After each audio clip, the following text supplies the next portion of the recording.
It wasn't the exam pressure. It wasn't a lack of talent. It was the one thing he thought didn't matter. Budgeting. Ben had always been the kind of student who could figure things out last minute.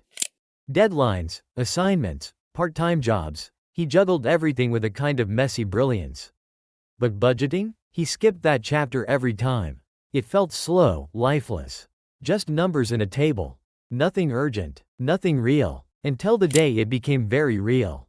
His phone buzzed. Final notice overdue rent. Another text followed, card declined. And just like that, Ben wasn't a student preparing for the future. He was a young adult caught in a present he didn't plan for. The irony hit hard. He had a head full of theory, hours spent memorizing variance formulas, labor yield, contribution per unit. But the one topic he never respected, budgeting, was the one that could have saved him. This isn't a lecture. This is the story of what happened when Ben stopped skipping, started paying attention, and saw budgeting not as a syllabus topic, but as a survival tool. When he first opened his MA book again, he didn't start with formulas. He started with a question: why do companies, even the smartest, most innovative ones, collapse? And every path led back to one answer: poor planning. That's when budgeting finally made sense to him. Not as an exam section, but as the operating system of every decision a business makes. Sales budgets, he realized, weren't just projections.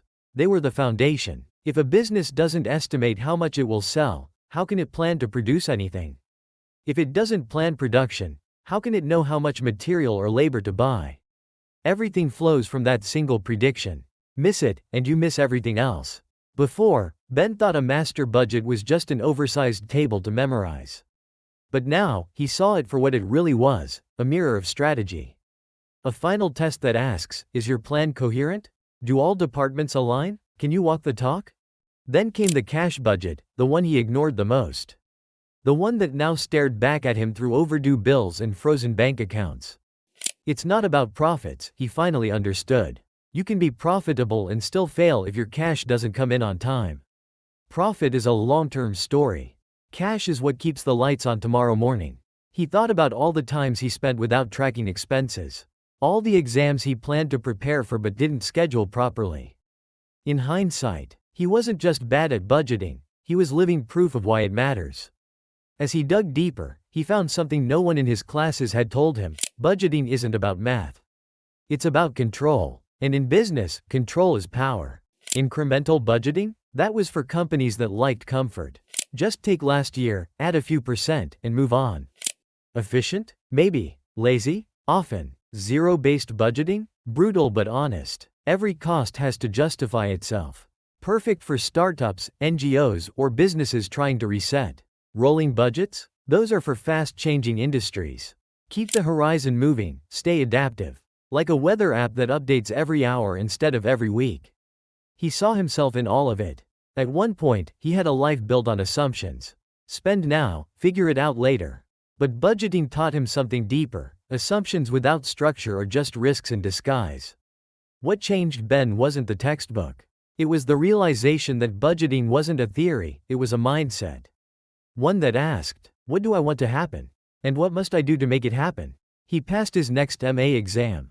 Not with memorization, but with understanding. But the real win? He started budgeting his time, his money, his energy. And slowly, his life started shifting from survival mode to strategy mode. And that's what most ACCA students miss. They treat budgeting like filler. They skip the questions, hoping variances will save them. They memorize, not realizing this is the one chapter that teaches you how to actually manage. What you ignore on the exam often becomes the skill you'll regret not learning in real life. And in the next part of this video, we'll go through the 3 hidden traps inside budgeting questions that cost students 10-15 marks every sitting. Why they exist, how examiners design them, and how Ben learned to see through them like a decision maker. Most students never get to that level. But you will. Keep watching. Ben used to skip budgeting questions. Every single time. Too boring. Too technical. I'll cover it later, he said. But when his rent bounced, his card declined, and his phone was disconnected, budgeting suddenly wasn't boring anymore. It was real. That's when he opened the MA book, not as a student, but as someone who needed answers. Here's what he finally understood, what most ACCA students never do. Budgeting isn't about tables. It's about control. It starts with one number, sales. If you don't know how much you'll sell, how can you plan anything? Ben realized, sales drives production, right pointing arrow, which drives material, labor, and overheads. Miss one number, and everything else collapses. This is why budgeting is tested first in MA. It shows if you can think like management, not just do math. Then came the cash budget. The one he ignored. The one that failed him in real life. Profit looks good on paper. But cash is what pays your rent. Companies don't go bankrupt from low profits. They die from no cash. Ben finally saw the difference. And that changed everything. He saw that budgeting isn't just planning, it's predicting failure before it happens. Most students memorize the types: sales, production, material, labor, overhead, cash, master budget. But they never ask, why this order? Why does it matter? Now Ben knew. Sales leads. Everything else follows. Then he asked, how do you build the budget? That's where methods came in. And this is where most students just memorize and move on. But here's what made it stick for Ben, and what will make it stick for you. Incremental budgeting, same as last year, plus a little more. Fast, but risky. Like assuming every month is the same. It's not. Zero-based budgeting, start from zero. Prove every cost. Brutal, but smart. Perfect for startups, NGOs, or when things go wrong. Rolling budget, constantly updated. Great for fast-moving businesses. And for students who change plans every month. Relatable, right? Activity-based budgeting, cost depends on what you do. More action equals more cost. No guessing. Ben realized this isn't textbook knowledge, it's real-life logic. And finally, he understood something no one ever told him. Budgeting isn't for exam marks. It's for managing life. In the next part of this video, we'll break down the 3 biggest traps ACCA throws at you in budgeting questions, why most students lose marks, and how you can avoid doing the same. If you've ever skipped budgeting like Ben did, don't do it again. What's coming next might be the 10-15 marks that decide your entire result. You're about to see why. Ben thought budgeting was just numbers. Until he entered his first group project. No one showed up on time. One person did everything. Another barely replied. The budget was done on Excel, but no one followed it. It failed. That's when Ben understood something no one ever told him. Even the most accurate budget fails if people don't believe in it. This is the part most students skip, but examiners love. Because real budgeting isn't just technical, it's psychological. Too tight a budget? People give up. No way we'll hit that target. Motivation drops. Too loose? People relax. Waste creeps in. No urgency. No ownership. No participation? People ignore it. They didn't ask for my input, so why should I care? And this is where the real exam terms come in. Budgetary slack. When managers set easy targets to look good later. Ben saw this during his internship. The sales team low-balled their forecast. Why? So it looked like they overachieved. Goal congruence.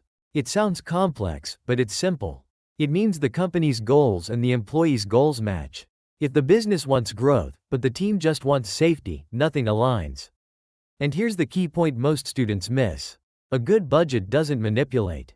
It motivates. It brings people together around one goal. Like assembling a strong group project team. Everyone knows their role, the goal is clear, and progress is tracked. Ben realized budgeting isn't just planning expenses. It's managing people. And that mindset? That's what examiners are looking for. In the final part of this video, we'll show you how to spot these behavioral traps in MCQs and Section C questions. And answer them like a strategist, not just a student. Because when you understand how people think inside budgets, you're no longer just passing the paper. You're preparing to lead. Ben was finally seeing it clearly. This wasn't just about passing. It was about thinking like someone who makes real business decisions. And if you're serious about MA, here are the real tips that most students overlook. First, don't skip either side. Numerical and theory questions both carry weight. Avoiding one is like going to the exam with one hand tied. Know the key formulas by heart. No excuses. Production equals sales closing inventory, opening inventory. Material purchase equals material use closing inventory, opening inventory. These show up in different disguises. If you hesitate here, you lose time. Watch Section C. It's easy to sink too much time into one big question. So flag the tricky ones. Don't get emotionally attached. Move fast, stay sharp. Cash budget versus income statement? This mistake fails so many students. Remember this: profit doesn't mean cash. Timing is everything. Cash budget equals when money moves. Income statement equals when revenue and expense are recognized. MA isn't just maths. It's logic, it's structure, it's story. And if you get that right, budgeting becomes the part where you score fast and score. Hit the like button, send this to your study group, and drop a fire in the comments if budgeting finally makes sense. Because at Education Bench, we don't just teach syllabus points. We turn them into strategies. We don't dump content, we decode it for real understanding. And if you want more lessons that feel like this, made for thinkers, not memorizers, subscribe right now and never study the old way again. In the next episode, we tackle variance analysis, and trust me, that's where the real plot twist happens. We're not here to just help you pass. We're here to build future-ready minds. Are you ready to think like a manager? Let's go.